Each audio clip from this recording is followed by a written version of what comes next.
REM sleep, but which is accentuated in subconscious during REM.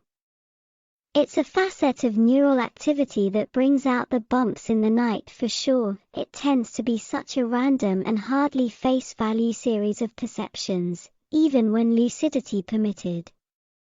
Those accentuations even having less to do with the savory but all the same not simply implying of a nature, to dream of hurting someone for example. You might wake up feeling ashamed at the moment where Mum mentioned shortcake, after which point you proceeded to bludgeon that tiny little gecko in that dark and macabre rendition of your grandma's kitchen that now has chain link fence inside. You are however to contemplate that with whatever first person's worth of testimony you were permitted to put together a half-introspective diagnosis of what that was all about.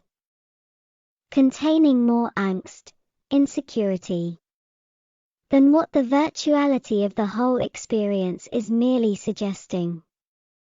The rules of living under Mom's roof as a child, there were things we knew would be best kept under wraps, a house that allows no swearing, a certain sense of one's self-observation, and then to dream of your bedroom down the hall from where Mum, or the strange implied presence, was sleeping, to scream in release and reconcile an ambiguity, only to arouse the stomping of footsteps and a yelling, an urgent ominous auditory seriousness in a tingle. Those manifestations had to have had a remnant of an underlying anxiety. But still, those most arbitrary and out of nowhere. Given what is neurologically active and not obligated to make sense, could arouse it all the same. To be banished to the never-ending school classroom under the ground as punishment.